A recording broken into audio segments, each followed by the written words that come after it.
Hello there. Today I'm taking a look at a wine from Bordeaux. We're on the Medoc in Margaux, so on the left bank, and this is Chateau Siran, and it's their 2017 vintage.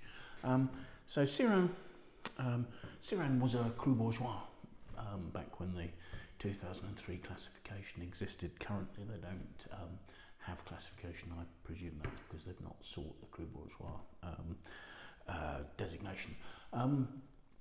It's a property, as I say, at the bottom of the Medoc appellation, really, because where Macau, Margaux ends, and actually they've got 80 hectares of vine, 80 hectares, 40 hectares of which are in vine, and of those 40 hectares, something like about 15% of them are actually south of Margaux and are only entitled to the Medoc designation. So, in fact, they make a wine as simply as a Bordeaux Superior that I assume includes the fruit from those vineyards. But it's a fairly classic Medoc property. Being fairly close to Bordeaux, it was the property was established in 1428, so very early, but it's not until the 17th century that there's records of vines being grown there. It's been in the same family since 1859, the Miailhe family, currently being run by Edouard de Miailhe. Actually its vineyards are really nicely closely situated to the river, which often is said to be a really good sign because the temperature influence of the river moderates the weather particularly. 2017, very much an overlooked vintage. It had the misfortune to fall between the 15 and 16 vintage and the 18 and 19 vintage, all of which were really excellent, and 17 rather suffered. There was a very nasty frost, which Siran managed to avoid. So actually they made probably a better wine than some than might be expected for the nature of the vintage. The consultant winemaker here is Edouard from Angelus. So there's quite a modern winemaking approach going on there. And although the estate is very historic, actually their cellar bizarrely was built as a 1980s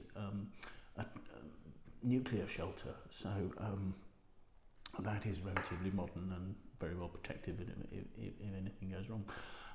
The wine, this particular vintage, is predominant.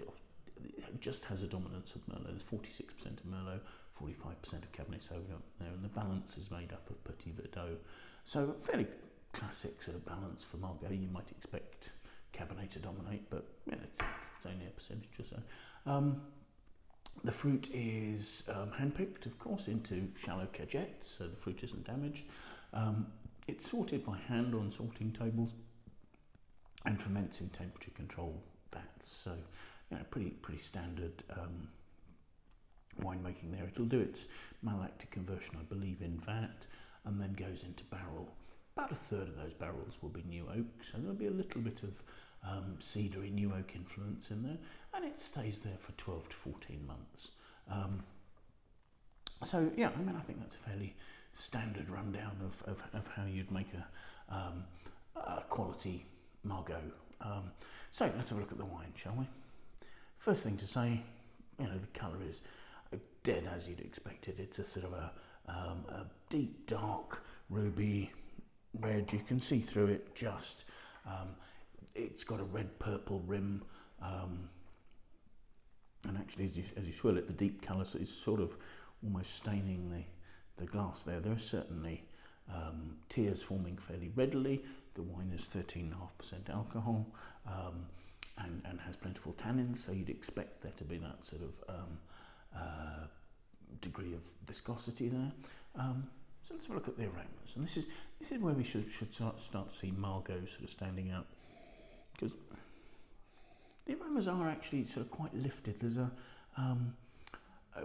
while with Margaux you often talk about sort of a lifted perfume of violets. Actually here there's more of a, at first anyway, more sort of a mulberry red fruit, a touch of raspberry, and then maybe some high-toned violet perfume later on, but it's not to the fore. There is perhaps a little bit of toasty oak in that aroma as well. So let's have a taste.